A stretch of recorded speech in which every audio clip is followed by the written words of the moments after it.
ಎಲ್ಲರಿಗೂ ನಮಸ್ಕಾರ. ನಾನು ನಿಮ್ಮ ಗಂಗಾಧರ್ ಬೇಂದ್ರೆ. ನೀವು ನೋಡ್ತಾ ಇದ್ದೀರಾ ರಮಾಬಾಯಿ ಟ್ಯುಟೋರಿಯಲ್.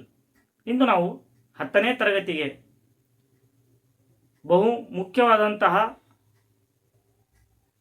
ಸರಳವಾದಂತಹ 5 ಅಂಕಗಳನ್ನು ಹೊಂದಿರುವಂತಹ ಚಿಕ್ಕದಾದಂತಹ ಪಾಠವನ್ನು ನೋಡೋಣ.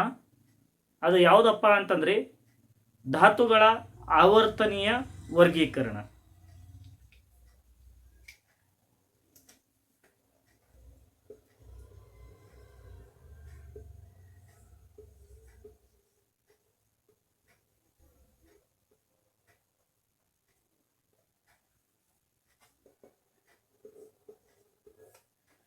ಧಾತುಗಳ ಆವರ್ತನೀಯ ವರ್ಗೀಕರಣ. ಈ ಧಾತುಗಳ ಆವರ್ತನೀಯ ವರ್ಗೀಕರಣ ಯಾವ ರೀತಿಯಾಗಿ ಆಯಿತು ಅನ್ನುವಂಥದ್ದನ್ನು ನಾವು ಇಲ್ಲಿ ಸ್ಪಷ್ಟತೆಯನ್ನು ಪಡ್ಕೊಳ್ಬೇಕಾಗ್ತದೆ. ಪ್ರಮುಖವಾಗಿ ಈ ಧಾತುಗಳು,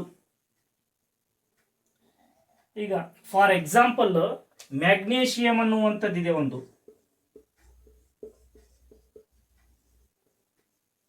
ಅದನ್ನು ನಾವು ಸಾಮಾನ್ಯವಾಗಿ Mg ಅಂತಂದು ಕರಿತೇವೆ. ಅದೇ ರೀತಿಯಾಗಿ ಸೋಡಿಯಂ ಇದೆ, ಅದನ್ನು ನಾವು Na ಅಂತಂದು ಕರಿತೀವಿ. ಅಂದರೆ ಈ ಕರೆಯುವಂತಹ ಸಾಂಕೇತಿಕ ರೂಪಗಳು, ನಾವು ಉಚ್ಚರಿಸುವಂತಹ ರಾಸಾಯನಿಕ ಸಮೀಕರಣಗಳು ಅಥವಾ ಸಾಂಕೇತಿಕ ರೂಪಗಳನ್ನು ಯಾವ ರೀತಿಯಾಗಿ ಬಂದವು ಮೊದಲು ನಾವು ಅದನ್ನು ತಿಳಿದು, ತದನಂತರ ಈ ಧಾತುಗಳನ್ನು ಆವರ್ತನೀಯವಾಗಿ ಒಂದು ಕೋಷ್ಟಕವಾಗಿ ವರ್ಗೀಕರಣ ಹೇಗಾಯಿತು ಅನ್ನುವಂಥದ್ದ ಕಡೆಗೆ ಹೋಗೋಣ. ಪ್ರಮುಖವಾಗಿ ಧಾತುಗಳು ಇವಾಗ ಪ್ರಸ್ತುತವಾಗಿ 118 ಧಾತುಗಳು ಅದಾವೆ. ಕರೆಕ್ಟಾ? ಪ್ರಸ್ತುತವಾಗಿ 118 ಧಾತುಗಳದಾವ. ಇದರಲ್ಲಿ ಲೋಹಗಳು, ಅಲೋಹಗಳು, ಲೋಹಾಭಗಳು ಅನ್ನುವಂಥದ್ದು. ಇನ್ನು ನಿಮಗೋಸ್ಕರ ಕಮೆಂಟ್ ಬಾಕ್ಸ್ನಲ್ಲಿ ಲೋಹಗಳೆಷ್ಟು, ಅಲೋಹಗಳೆಷ್ಟು, ಲೋಹಾಭಗಳೆಷ್ಟು ಅಂತಂದು ಕಮೆಂಟ್ ಬಾಕ್ಸ್ನಲ್ಲಿ ಕಮೆಂಟ್ ಮಾಡಿ. ಓಕೆನಾ? ಇದು ನಿಮಗೋಸ್ಕರ ಒಂದು ಪ್ರಶ್ನೆ. ಇನ್ನು ಈ 118 ಧಾತುಗಳು ಇವಾಗ ನಾವೇನಪ್ಪ ಅಂದ್ರೆ ನೋಡುವಂತಹ ಮಾಡರ್ನ್ ಪಿರಿಯಡಿಕ್ ಟೇಬಲ್ನಲ್ಲಿ ಇದಾವೆ. ಈ ಮಾಡರ್ನ್ ಪಿರಿಯಡಿಕ್ ಟೇಬಲ್ನಲ್ಲಿ ಬರುವುದಕ್ಕಿಂತ ಮುಂಚಿತವಾಗಿ ಇದು ಯಾವ ರೀತಿಯಾಗಿ ನಾವು ವರ್ಗೀಕರಣವನ್ನು ಮಾಡಿಕೊಂಡ್ವಿ, ಯಾವ ರೀತಿಯಾಗಿ ಅವುಗಳ ಹೆಸರುಗಳನ್ನು ಕೊಟ್ವಿ ಅನ್ನುವಂಥದ್ರ ಬಗ್ಗೆ ನಾವು ಇಂದು ಮೊದಲನೇ ಈ ಒಂದು ಭಾಗದಲ್ಲಿ ನೋಡೋಣ. ಪ್ರಮುಖವಾಗಿ ಸಾಮಾನ್ಯವಾಗಿ ಇದರಲ್ಲಿ ಧಾತುಗಳನ್ನು ಅಥವಾ ಒಂದು ಹೆಸರುಗಳನ್ನು ಕೊಡುವುದಕ್ಕೆ 3 ನಿಯಮಗಳನ್ನು ಸೂಚಿಸ್ತಾರೆ. 3 ನಿಯಮಗಳು ಅವು ಯಾವ್ಯಾವು? ಒಂದು ಮೊದಲನೇ ನಿಯಮ ಏನು ಹೇಳ್ತದಪ್ಪ ಅಂತಂದ್ರೆ, ಕೊಟ್ಟಿರ್ತಕ್ಕಂತಹ ಧಾತುವಿನ ಮೊದಲ ಮೂಲ ಅಕ್ಷರವನ್ನು ತೆಗೆದುಕೋಬೇಕು. ಅಕ್ಷರ ಯಾವುದೋ ಒಂದು ಧಾತುವಿನ ಮೊದಲ ಮೂಲ ಅಕ್ಷರವನ್ನು ತಗೊಳ್ಬೇಕು. ಇದು ನಿಯಮ 1. ಎರಡನೇ ನಿಯಮ, ಏನಾದರೂ ಸೇಮ್ ಧಾತುವಿನ ಮೊದಲ ಮೂಲ ಅಕ್ಷರಗಳು ಇದ್ದಿದ್ರೆ ಧಾತುವಿನ ಎರಡನೇ ಅಥವಾ ಗುಣಲಕ್ಷಣಗಳನ್ನು ಹೊಂದಿರುವಂತಹ ಒಂದು ಸಾಮಾನ್ಯ ಅಕ್ಷರವನ್ನು ತಗೊಳ್ಬೇಕು. ಇನ್ನು 3ನೇ ನಿಯಮ ಏನ್ ಹೇಳ್ತಾನಪ್ಪ ಅಂದ್ರೆ, ಲ್ಯಾಟಿನ್ ಪದಗಳು ಲ್ಯಾಟಿನ್ ಪದಗಳಲ್ಲಿ ಬಳಕೆಯಾಗಿರುವಂತ ಧಾತುಗಳ ಸಾಂಕೇತಿಕ ರೂಪಗಳನ್ನು ತಗೊಳ್ಬೇಕು ಅನ್ನುವಂಥದ್ದನ್ನ ಇಲ್ಲಿ ನಿಮ್ಗೆ ಹೇಳ್ಕೊಟ್ಟಿರ್ತಾನೆ. ಈ 3 ನಿಯಮಗಳ ಅನ್ವಯವಾಗಿ ಇಂದು ಏನಪ್ಪಾ ಅಂತಂದ್ರೆ ನಾವು ಹೈಡ್ರೋಜನ್ ಅನ್ನ H ಅಂತಂದು ಕರಿತೇವೆ, ಹೀಲಿಯಂನ He ಅಂತಂದು ಕರಿತೇವೆ, ಸೋಡಿಯಂನ Na ಅಂತಂದು ಕರಿತೇವೆ, ನೈಟ್ರೋಜನ್ ಅನ್ನ N ಅಂತಂದು ಕರಿತೇವೆ, ಆಕ್ಸಿಜನ್ ಅನ್ನ O ಅಂತ ಕರಿತೇವೆ. ನೋಡಿ, ಈ 3 ನಿಯಮಗಳ ಆಧಾರವಾಗಿ ಬಂದಿರ್ತದ. ಫಾರ್ ಎಕ್ಸಾಂಪಲ್ ಈಗ ಧಾತುವಿನ ಮೊದಲ ಮೂಲ ಅಕ್ಷರವನ್ನ ತೆಗೆದುಕೊಳ್ಳುವಂಥದ್ದು. ಫಾರ್ ಎಕ್ಸಾಂಪಲ್ ನಮಗೇನಪ್ಪಾ ಅಂದ್ರೆ ಇವಾಗ ನಮ್ಮ ವಾತಾವರಣದಲ್ಲಿ ಹೈಡ್ರೋಜನ್ ಅನ್ನುವಂಥ ಸಿಕ್ಕಿದೆ, ನಮ್ಮ ವಾತಾವರಣದಲ್ಲಿ ನೈಟ್ರೋಜನ್ ಅನ್ನುವಂಥದ್ದು ಸಿಕ್ಕಿದೆ, ಕರೆಕ್ಟಾ? ನಮ್ಮ ವಾತಾವರಣದಲ್ಲಿ ಆಕ್ಸಿಜನ್ ಅನ್ನುವಂಥದ್ದು ಸಿಕ್ಕಿದೆ, ಕರೆಕ್ಟಾ? ಈ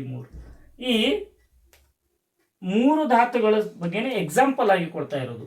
ಈ ಮೂರು ಧಾತುಗಳು ಮೊದಲ ಮೂಲ ಅಕ್ಷರವನ್ನ ತಗೊಳ್ಬೇಕು. ಯಾವುದು ಮೊದಲ ಮೂಲ ಅಕ್ಷರ? ಇಲ್ಲಿ ಎಚ್ ಬರುತ್ತೆ, ಎಚ್, ಇಲ್ಲಿ ಎನ್ ಬರುತ್ತೆ, ಎನ್, ಇಲ್ಲಿ ಓ ಬರುತ್ತೆ, ಇದು ಓ.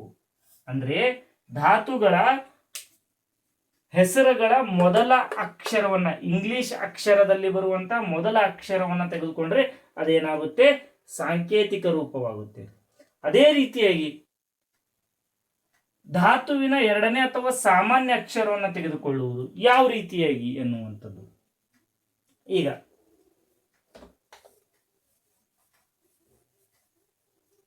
ಇವಾಗ ತಾನೇ ಹೇಳಿರುವಂತ ಎಕ್ಸಾಂಪಲ್ಸ್ ಅನ್ನೇ ತಗೊಳ್ತೀನಿ. ಯಾವುದಪ್ಪ ಅಂತಂದ್ರೆ ಮ್ಯಾಗ್ನೇಷಿಯಂ,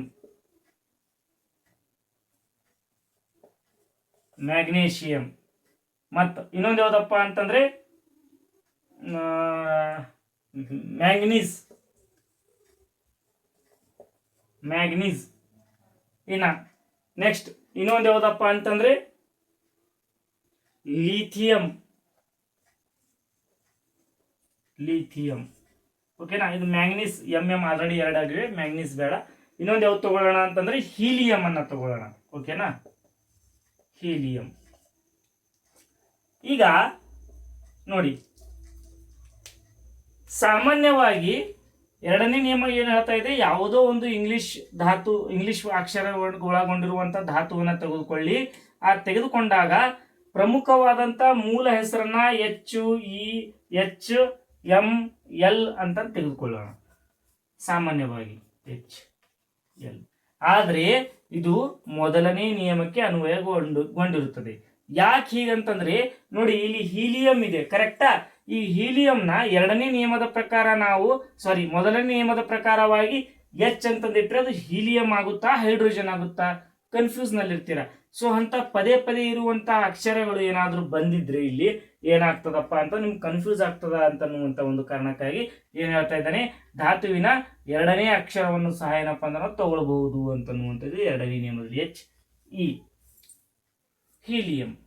ಅದೇ ರೀತಿಯಾಗಿ ಇಲ್ಲಿ ಎಂ ಎ ಅನ್ನುವಂಥದ್ದು ಮತ್ತೆ ಯಾವ್ದಾದ್ರು ಬರ್ತದ ಅಂತ ಅನ್ನುವಂಥದಕ್ಕೋಸ್ಕರ ಏನಪ್ಪಾ ಅಂದ್ರೆ ಒಂದು ಸಾಮಾನ್ಯವಾದಂತ ಅಕ್ಷರ ಕೊಟ್ಟಿರೋದು ಯಾವ್ದಪ್ಪ ಅಂದ್ರೆ ಜಿ ಅನ್ನುವಂಥ ಒಂದು ಏನೋ ಒಂದು ತೋರಿಸ್ತಾ ಇದೆ. ಸೊ ಅದಕ್ಕೆ ಏನಪ್ಪಾ ಅಂದ್ರೆ ಮ್ಯಾಂಗನೀಸ್ ಒಂದು ಗುಣಲಕ್ಷಣವನ್ನ ತೋರಿಸ್ತಾ ಇದೆ. ಅದೇ ರೀತಿಯಾಗಿ ಎಲ್, ಇ, ಲಿಥಿಯಂ. ಈ ರೀತಿಯಾದಂತಹ ಏನಪ್ಪಾ ಅಂದ್ರೆ ಇದರಲ್ಲಿ ಇದೆ. ಇನ್ನ ಲ್ಯಾಟಿನ್ ಪದಗಳು ಅರ್ರಂ, ಎಯು, ಕರೆಕ್ಟಾ? ಫೆರ್ರಂ, ಎಫ್, ಈ ರೀತಿಯಾದಂತಹ ಎಕ್ಸಾಂಪಲ್ಸ್ಗಳೇನಪ್ಪ ಅಂದ್ರೆ ಇದ್ರ ಬಗ್ಗೆ ಅದಾವ. ಏನಾದ್ರೂ ನಿಮಗೆ ಇದು ಅರ್ಥ ಆಗಲಿಲ್ಲ ಅಂತಂದ್ರೆ ನಾನೇ ಒಂದು ಚಿಕ್ಕದಾದಂತಹ ಒಂದು ಟ್ರಿಕ್ ಅನ್ನ ಮಾಡಿರೋದು, ಅದನ್ನ ನೋಡೋಣ ಬನ್ನಿ. ಸೇಮ್ ಇದೇ ರೀತಿಯಾಗಿ ಫಾರ್ ಎಕ್ಸಾಂಪಲ್ ನಿಮ್ಮ ಕ್ಲಾಸ್ನಲ್ಲಿರುವಂತಹ ವಿದ್ಯಾರ್ಥಿಗಳ ಹೆಸರುಗಳನ್ನೇ ತಗೊಳ್ಳೋಣ. ಫಾರ್ ಎಕ್ಸಾಂಪಲ್ ಎ ಆಲ್ಫಾಬೆಟ್ನಿಂದ ತಗೊಳ್ಳೋಣ. ಇಲ್ಲಿ ಬಿ ಆಲ್ಫಾಬೆಟ್ಲಿಂದ ನೋಡೋಣ ಮುಂದೆ. ಓಕೆ, ಎ ಆಕಾಶ್, ಕರೆಕ್ಟಾ? ಆಮೇಲೆ ಎ ಆಶೀಶ್, ಕರೆಕ್ಟಾ? ತದನಂತರ ಏಲಿಂತ ಆರುಸ್, ಏಲಿಂತ ಏನಪ್ಪಾ ಅಂತಂದ್ರೆ ಅಜಯ್, ಕರೆಕ್ಟಾ? ಒಂದು 4 ಅಕ್ಷರ ತಗೊಂಡಿದ್ವಿ. ಅದೇ ರೀತಿಯಾಗಿ ಒಂದು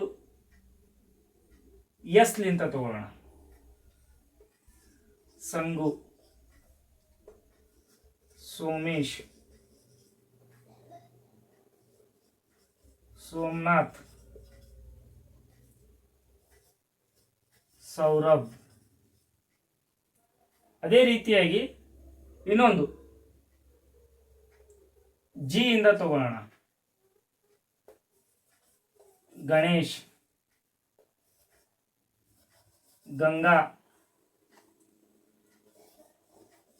ಗಜಾನಂದ್, ಗೋಪಿ.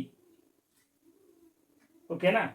ಇವಾಗ ನೋಡಿ, ಮೊದಲನೇ ನಿಯಮ ಏನು ಹೇಳ್ತಾ ಇದೆ, ಇವೆಲ್ಲ ಧಾತುಗಳಂತ ತಿಳ್ಕೊಳ್ಳಿ, ನಾ ಬರ್ದಿರೋದು.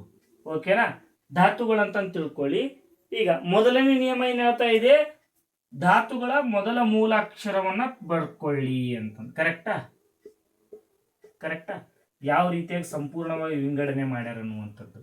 ಇದನ್ನ A A A A S S S S S G G G G ಬರ್ಕೊಂಡ್ರ? ಯಾವ ರೀತಿಯಾಗಿ ಅಂದ್ರೆ ಧಾತುಗಳ ಹೆಸರುಗಳನ್ನ ಕೊಟ್ಟಿದ್ದಾರೆ ಅನ್ನುವಂಥದ್ದು ಪರಿಕಲ್ಪನೆಯನ್ನು ತೋರಿಸ್ತಾ ಇದ್ದೀನಿ. ಇವಾಗ ಎ ಅಲ್ಫಾಬೆಟ್ಲಿಂದ ಫಸ್ಟ್ ಏನಪ್ಪಾ ಅಂತಂದ್ರೆ, ಇಲ್ಲಿ ಆಕಾಶ್ ಎನ್ನುವಂತಹ ಒಂದು ಧಾತುವಿಗೆ ಎ ಅಂತಂದು ಕೊಟ್ಬಿಟ್ರು, ಅದನ್ನ ಅಲ್ಲಿಗೆ ನೆನೆಸ್ಬಿಟ್ರು. ಎರಡನೇದಕ್ಕೆ ಬಂದಾಗ, ಅರೆ ಎ ಅನ್ನುವಂಥದ್ದು ಆಲ್ರೆಡಿ ಕೊಟ್ಟಿದೆ, ಇನ್ನೂ ಎ ಅಂತಿದೆ, ಆಶೀಶ್ಗೂ ಆಕಾಶ್ಗೂ ಯಾವುದೇ ರೀತಿಯಂತ ವ್ಯತ್ಯಾಸಗಳು ಕಾಣಿಸ್ತಾ ಇಲ್ವೇ? ಇದೆ. ಪ್ರತಿ ಒಂದು ಧಾತುವು ತನ್ನದೇ ಆದಂತಹ ಒಂದು ಗುಣಧರ್ಮಗಳನ್ನ ಹೊಂದಿರ್ತದೆ. ಅದೇ ರೀತಿಯಾಗಿ ಆಕಾಶ್ ಒಂದು ಗುಣಧರ್ಮ ಹೊಂದಿದ್ರೆ ಆಶೀಶ್ನು ಸಹ ಒಂದು ಗುಣಧರ್ಮವನ್ನು ಹೊಂದಿರ್ತಾನೆ. ಈ ಒಂದು ರೀಸನ್ ಅನ್ನ ಇಟ್ಕೊಂಡು ಎರಡನೇ ನಿಯಮದಲ್ಲಿ ಏನ್ ಹೇಳ್ತಾನಪ್ಪ ಅಂತಂದ್ರೆ, ಧಾತುವಿನ ಮೊದಲ ಅಕ್ಷರ ಬಿಟ್ಟು ಎರಡನೇ ಅಕ್ಷರವನ್ನ ಸ್ಮಾಲ್ ಲೆಟರ್ ನಲ್ಲಿ ಇರುವಂತ ಎರಡನೇ ಅಕ್ಷರವನ್ನ ತೆಗೆದುಕೊಳ್ಳಿ ಅಂತ ಹೇಳ್ತಾನೆ. ಅಥವಾ ಯಾವುದಾದ್ರೂ ನಿಮಗೆ ಸಾಮಾನ್ಯವಾದಂತಹ ಅಕ್ಷರ, ಏನಾದ್ರೂ ನಿಮಗೆ ಅದರಲ್ಲಿ ಗುಣಧರ್ಮಗಳು ಏನೋ ಒಂದು ಇಂಟ್ರೆಸ್ಟಿಂಗ್ ಫ್ಯಾಕ್ಟ್ ಕಾಣಿಸ್ತಾ ಇದ್ರೆ ಅದನ್ನ ಬರ್ಕೊಳ್ಳಿ ಅಂತಂದು ಹೇಳ್ತಾನೆ. ನಾನೇನ್ ಮಾಡ್ತೀನಿ, ಎ ಬರಲ್ಲ, ಎಸ್ ಬರಿತೀನಿ. ಎ ಎಸ್ ಅಂದ್ರೆ ಎ ಎಸ್ ಅನ್ನುವಂಥದ್ದು ಆಶೀಶ್, ಎ ಅಂತಂದ್ರೆ ಆಕಾಶ್ ಅಂತಂದಾಯಿತು. ಇನ್ನು ನಾ ಇದು ಎ ಆರ್ ಬರಿತೀನಿ. ಎ ಆರ್ ಅಂದ್ರೆ ಆರೂಸ್. ಇಲ್ಲಿ ಎ ಜೆ ಬರಿತೀನಿ. ಎ ಜೆ ಅಂತಂದ್ರೆ ಅಜಯ್. ಅಂದ್ರೆ ಈ ರೀತಿಯಾಗಿ ತಗೊಂಡ್ರು. ಅದೇ ರೀತಿಯಾಗಿ ಎಸ್ ಸಂಗುದ್ ಎಸ್ ಆಯ್ತು. ಇಲ್ಲಿ ಸೋಮೇಶು ಎಸ್ ಓ. ಇಲ್ಲಿ ಎಸ್ ಆಲ್ರೆಡಿ ಇದೆ, ಎಸ್ ಆಲ್ರೆಡಿ ತಗೊಂಡಿದ್ದೀನಿ, ಮತ್ತೆ ತಗೊಳಕ್ ಬರಲ್ಲ. ಇದಕ್ಕೆ ಮಾಡಿ ಎಂ ತಗೊಳ್ಳಿ ಅಥವಾ ಎನ್ ತಗೊಳ್ಳಿ, ಯಾವ್ದಾದ್ರು ತಗೊಳ್ಳಿ, ಎಂ ತಗೊಳ್ಳೋಣ. ಇಲ್ಲಿ ಯು. ಈ ರೀತಿಯಾಗಿ ಏನಪ್ಪಾ ಅಂತಂದ್ರೆ ತಗೊಂಡಿರೋದು. ಇನ್ನು ಗಣೇಶಿಗೆ ಜಿ ಆಯ್ತು, ಗಂಗಾ ಜಿ ಎನ್ ಆಯ್ತು, and G J G O Gopi, G P ಅಂತ ತಗೊಳ್ಳಿ, ಗೋಪಿ. ಓಕೆನಾ? ಈ ರೀತಿಯಾಗಿ ಏನಪ್ಪಾ ಅಂತಂದ್ರೆ ಧಾತುಗಳ ವರ್ಗೀಕರಣವನ್ನ ಮಾಡಿದ್ರು. ಕೆಲವೊಂದು ಧಾತುಗಳನ್ನ ಏನ್ ಮಾಡಿದ್ರಪ್ಪ ಅಂದ್ರೆ ಲ್ಯಾಟಿನ್ ಭಾಷೆಗಳಿಂದ ತಗೊಂಡ್ರು. ಇದು ಸಿಂಪಲ್ ಆಗಿ ಏನಪ್ಪಾ ಅಂದ್ರೆ ಈ ರೀತಿಯಾಗಿ ಧಾತುಗಳನ್ನ ಹೆಸರುಗಳನ್ನ ಕೊಟ್ಟರು ಅನ್ನುವಂಥದ್ದು ಒಂದು ನಿಮಗೆ ಪರಿಕಲ್ಪನೆ ಕೊಟ್ಟೆ. ಓಕೆನಾ? ಇನ್ನು ಮುಂದಿನ ತರಗತಿಗಳಲ್ಲಿ ನಾವು ಧಾತುಗಳ ಈ ವರ್ಗೀಕರಣವು ಯಾವ ರೀತಿಯಾಗೈತು, ಪರಮಾಣು ರಾಶಿ ಅಂದ್ರೇನು, ಪರಮಾಣು ಸಂಖ್ಯೆ ಅಂದ್ರೇನು, ಪರಮಾಣುವಿನಲ್ಲಿ ಪ್ರೋಟಾನ್ಗಳಿರ್ತಾವ, ನ್ಯೂಟ್ರಾನ್ಸ್ಗಳಿರ್ತಾವ, ಎಲೆಕ್ಟ್ರಾನ್ಸ್ಗಳಿರ್ತಾವ, ಅವುಗಳ ಕವಚಗಳೆಷ್ಟು, ಅವುಗಳನ್ನ ಸಂಪೂರ್ಣವಾಗಿ ತಿಳಿದುಕೊಂಡು ಆ ಪರಮಾಣು ರಾಶಿಯ ಮೇಲೆ ಏನಪ್ಪಾ ಅಂದ್ರೆ ವಿಂಗಡಣೆ ಆಯ್ತಾ, ಪರಮಾಣು ಸಂಖ್ಯೆಗಳ ಮೇಲೆ ವಿಂಗಡಣೆ ಆಯ್ತಾ ಅನ್ನುವಂಥದ್ರ ಬಗ್ಗೆ ಧಾತುವಿನ ಆವರ್ತನೀಯ ವರ್ಗೀಕರಣ ಕಡೆಗೆ ಹೋಗೋಣ. ಅಂದ್ರೆ ಈ ಧಾತುವಿನ ಆವರ್ತನೀಯ ವರ್ಗೀಕರಣ ಈ ಚಾಪ್ಟರ್ ಜೊತೆಗೆ ಏನಪ್ಪಾ ಅಂದ್ರೆ ಸಂಪೂರ್ಣವಾಗಿ ಒಂದು ಧಾತುವಿನಲ್ಲಿ ಕಂಡು ಬರುವಂತ ಪರಮಾಣು ಅಥವಾ ಒಂದು ಕವಚ, ಒಂದು ಪಾಯಿಂಟ್ ಎಲೆಕ್ಟ್ರಾನ್ ಸಹ ಏನಪ್ಪಾ ಅಂದ್ರೆ ಈ ಚಾಪ್ಟರ್ನಲ್ಲಿ ಓದ್ಕೋತಾ ಸಂಪೂರ್ಣವಾಗಿ ಹೋಗೋಣ. ಇನ್ನು ನನ್ನ ಈ ತರಗತಿ ನಿಮಗೆ ಇಷ್ಟವಾದಲ್ಲಿ ಲೈಕ್ ಮಾಡಿ, ಶೇರ್ ಮಾಡಿ ಮತ್ತು ಸಬ್ಸ್ಕ್ರೈಬ್ ಮಾಡಿ. ಧನ್ಯವಾದಗಳು.